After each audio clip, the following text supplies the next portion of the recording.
When the sky over Ashmore Hollow turned an unnatural shade of greenish-gray, the townspeople had no idea that this was not an ordinary storm, but the beginning of a nightmare that would drag the living into the world of the dead. The wind howled like thousands of voices screaming in unison as 6 lifelong friends, Oliver, Mia, Caleb, Harper, Ethan, and Sophia huddled in Oliver's family farmhouse, watching the horizon darken with a fury none had seen before. And when the first fat drops of rain fell, cold as ice yet oily in texture, the ground itself seemed to shiver, whispering names they had long forgotten, calling to them as though it had memory.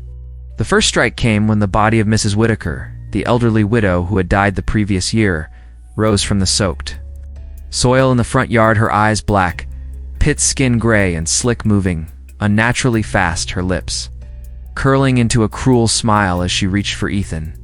And he screamed as invisible hands pushed him backward into the barn where the shadows of the storm seemed alive, wrapping around him until his body was dragged through the cracks between reality and the storm, leaving nothing behind but a wet smear. Outside, the streets flooded with bodies, long dead criminals, accident victims, and loved ones dragged out of their graves by the lightning-struck soil.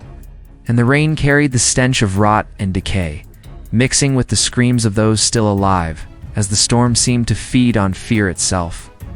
Inside the farmhouse, Mia tried to barricade the doors, but the walls vibrated as if breathing, and Caleb and Harper were pulled into the corners, gripped by unseen claws that rose from the waterlogged floorboards, their screams echoing in perfect rhythm with the thunder.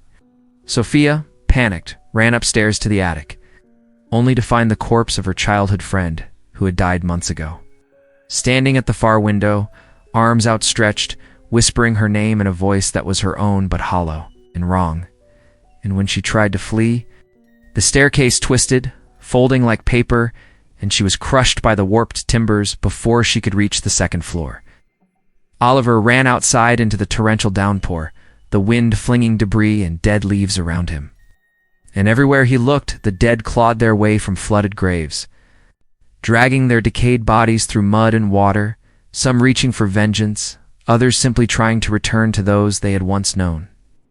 In every moment the storm seemed to accelerate time, bodies appearing where none had been seconds before, shadows stretching impossibly long across the soaked streets, flickering in the strobe-like lightning. He ducked into an abandoned church doors, slamming shut as if the storm itself had chosen it. And there, among shattered pews, he saw the congregation of the dead filling the sanctuary, their faces twisted in unending rage, skeletal hands gripping rotten hymnals, chanting silently yet audibly in the minds of the living, promising pain, despair, and death. Each of Oliver's friends' deaths replayed in visions as he tried to hide. Mia dragged into the flooded cellar by hands of water itself. Caleb impaled on the jagged remains of a fence as the storm hurled it like a spear. Harper's face melted in the fire that spontaneously ignited in the parlor despite the rain. Ethan's body dissolved into mud as the storm pulled him beneath the flooded fields.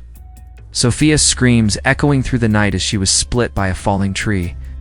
Limbs flung into the puddles, blood mixing with rainwater, the storm laughing in a soundless roar.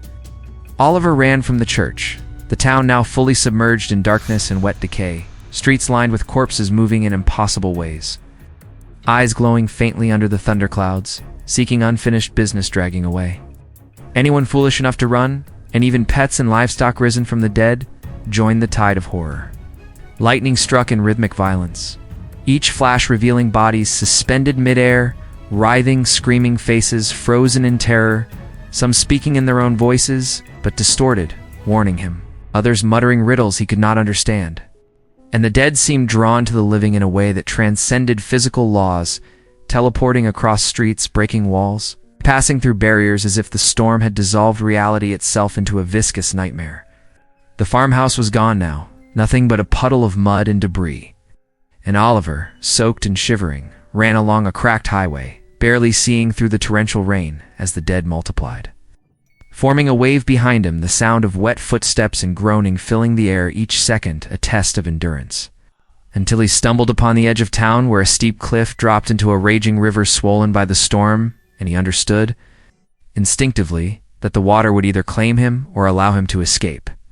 Without thinking, he dove into the torrent, thrashing against the current, as corpses reached for him with hands. They clawed through the water like knives dragging at his clothes.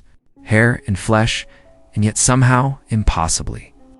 The river carried him downstream, while the storm and the horde of dead were left behind, their groans fading into the distance as the wind tore across the valley. Hours, or perhaps minutes later, Oliver crawled onto the muddy riverbank, his body battered, bleeding from cuts and bruises, shivering uncontrollably, soaked in rainwater and mud. And as he looked back at Ashmore Hollow, the town was gone. Beneath the storm's unrelenting grip, only a few flickers of lightning revealing drowned streets filled with the risen dead forever, continuing their hunt for unfinished business. And though Oliver survived physically, his mind remained haunted, hearing the whispers of the storm even in silence, seeing pale hands reaching for him in every shadow, feeling the cold, wet grasp of death brushing against him every time he closed his eyes. A reminder that some horrors never end, some storms never cease, and some dead never rest.